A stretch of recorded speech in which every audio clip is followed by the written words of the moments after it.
I'm Miss Dia. Welcome back to Study English with PSA course.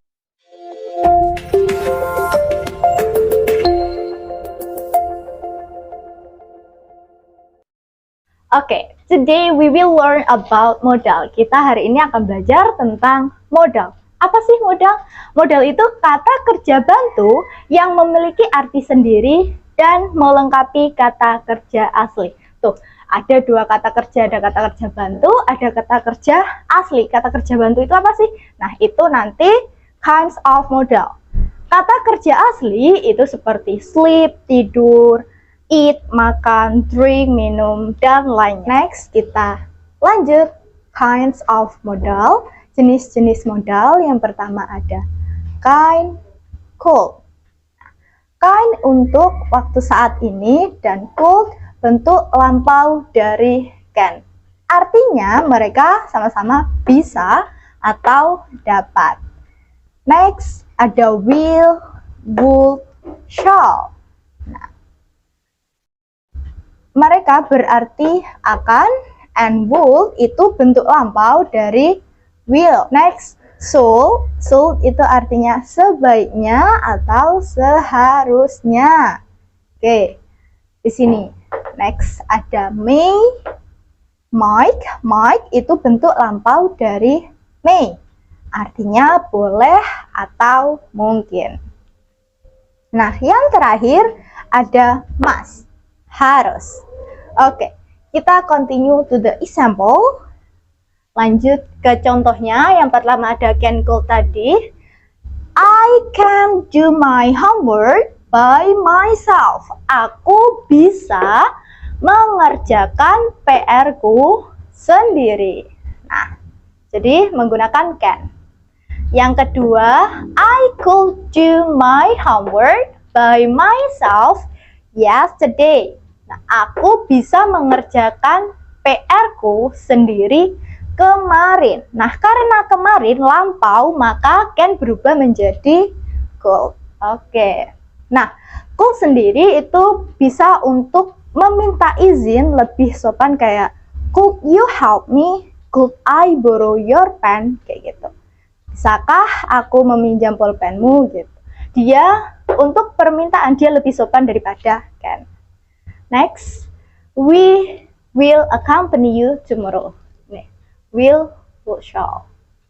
Kita akan menemanimu besok. Kayaknya will. Nah, next ada I will go to your house yesterday.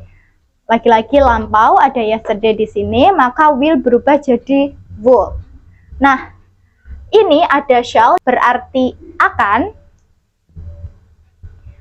Shall digunakan untuk subjek I and we. Jadi we shall accompany you tomorrow itu juga boleh.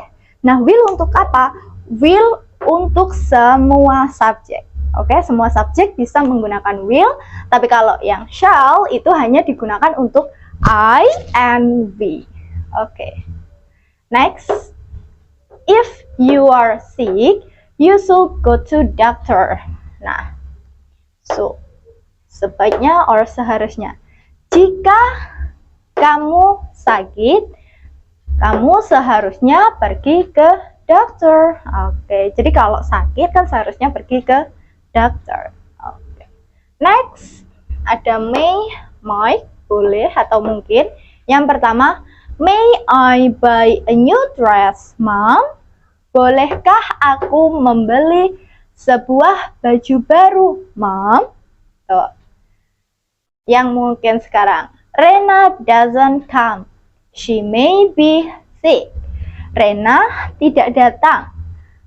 Dia mungkin sakit. Gitu. Oke. The last ada must, artinya harus. Nih, you must speak English. Kamu harus berbicara bahasa Inggris. Oke, jadi aku mengharuskan kalian untuk berbicara bahasa Inggris.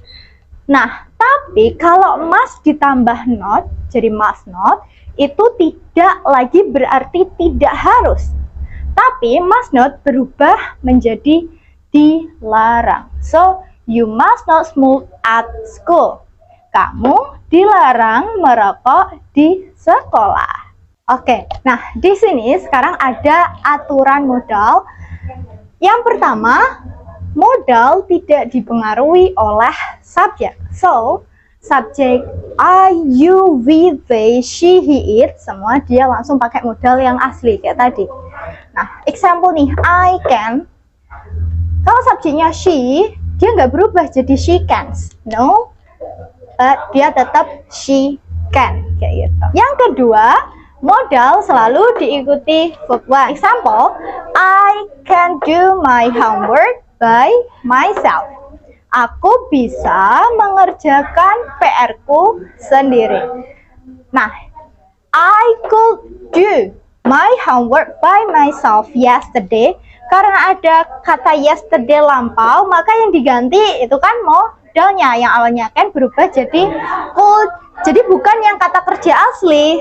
Do berubah jadi did, no, tapi tetap do, verb one. Oke, selalu diikutin verb one. Next, number 3. Tidak boleh ada dua modal dalam satu kalimat. Jadi dalam satu kalimat tidak boleh ada dua modal.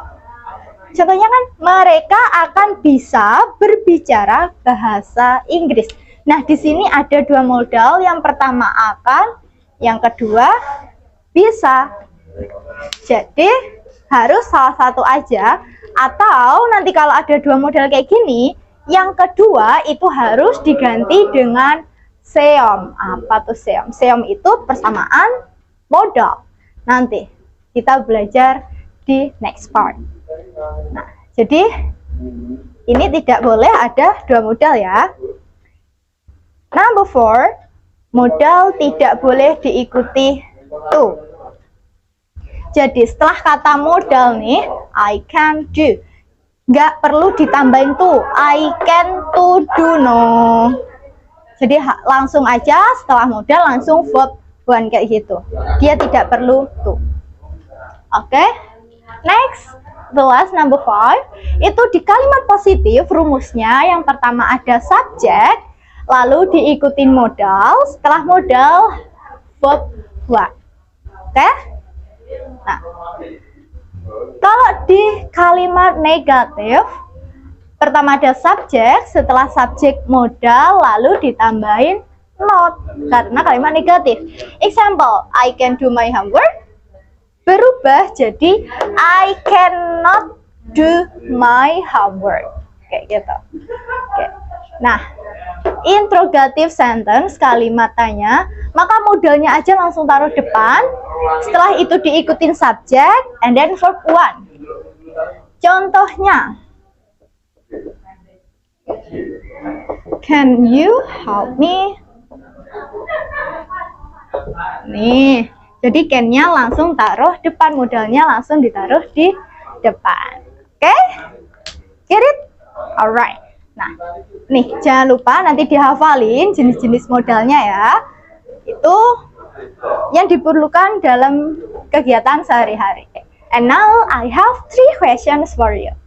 Nih, aku punya 3 pertanyaan untuk kalian. Silahkan jawab di kolom komentar, dan untuk 3 jawaban yang terpilih dan benar akan mendapatkan gift dari BSA. Thank you, that's all from me. Bye-bye. See you next time.